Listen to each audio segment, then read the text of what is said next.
Okay, hello ZZR owners. Video here on the replacement of the front pads on the front disc brakes on the ZZR14. This is a 2012 model with ABS.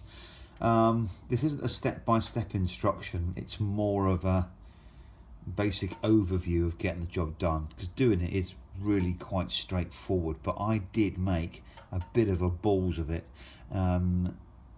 And I'll tell you how to avoid that. What I really wanted to do here is put some new pads in, but also check the pistons to make sure that there was free and easy movement and there was no corrosion.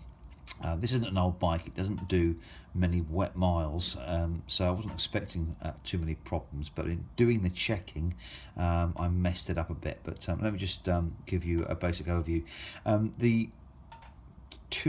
They're floating discs, so the pins go in this way. The two main bolts there, as you can see, that's sticking out. And I've got the torque settings for these as well. But the very first thing to do, just to make it easy for yourself to get the pads out, is these pad pins here and here.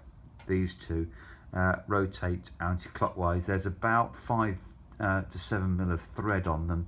Once you get the thread out, then they just pull out, but don't go as far as that yet. Just unscrew them enough so that they're with your wrench, so that they're just you're able just to undo them with your fingers. Once you get that far, then take out the main caliper retaining bolts here and here. Once they come out, the caliper just comes off. Nice and easy, it's dead straight. Now the pads themselves, I mean, I'm amazed at how this works, but they just sit inside there pretty loosely, just held at one end only by this pin. It's quite extraordinary, really. The pistons push onto the brakes, and as soon as you release the pressure, obviously they release the disc, but they just float in there, really. It's just all a bit bizarre. Anyway, it does the job. Once the caliper is actually off, you can then completely remove this pin. Like I say, you've loosened it already, so now just loosen it with your fingers. The pin slides out, and then you can probably see that this metal retainer on top here, I'll try and get my finger on it if I can see. There, can you see that? That thing there, that's just loose as well. That just comes out. It can only go in one way, so don't worry if you lose it. Well, you have to put it back in, but it'll only go in one way, so don't worry. There's one on there, and of course there's one on the other side. Once you've pulled that pin out, this retainer clip comes out, and the pads just fall out. Then you put your new pads in. Obviously put them in the right way. I would suggest just doing one set at a time. So slide your pads in, slide the retaining clip on the top, and then slide the pin all the way through. Do them up finger tight, and then go on to the next set.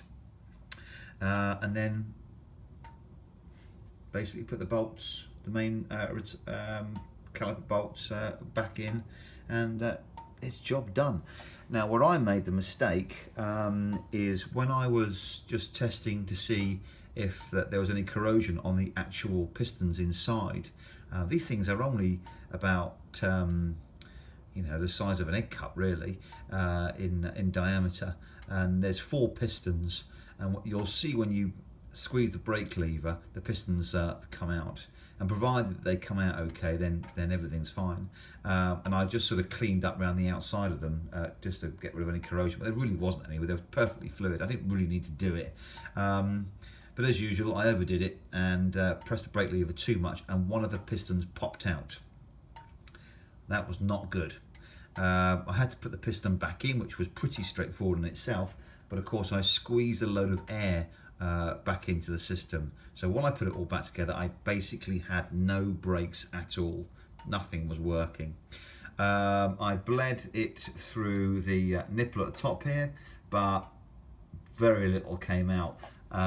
What I did find, however, is the nipple at the top here, which is on the master cylinder on the brake. So if you need to bleed your brakes, you're not getting any joy down there, come up here to the master cylinder, and there's a ton of air in there. Once I got the air out of there, I kept topping up the fluid reservoir here, tightened the nipple up, and we had brakes. But like I say, it was literally coming back here and nothing was happening, so all the air was in here. So it does happen to you, it's not a problem. Put the cylinder back in, but you will have to bleed your brakes, and that's that will sort that out. But I say, really, you don't really need to take it to a dealer. It's a pretty straightforward job. If you've got yourself some time, you don't make silly mistakes like I did. So the tools that you'll need is for these is a hex head for both the main bolts and also the pad pins. So that's all pretty straightforward. That's all you'll need there. And the torque settings I've lost. Oh, they're on the back here. The torque settings are there. So the front pad pins, my torque wrench was too big. I couldn't actually get it down to 17.2 Newton meters. But the front caliper bolts are 34, no problem at all. So you've got it in kilograms or foot pounds, however it works. You should have the calibration on your tool anyway. But yeah, once that's done, do the other side. Pretty straightforward. Do remember to apply a few applications to your brakes before you set off, because you need to realign the pads with the disc to get put some pressure in there. So it only takes about 5 or 6 applications, and you'll be good. I've just taken it out for a test drive, and yeah, it's all very smart. So there you go. Hope that helps.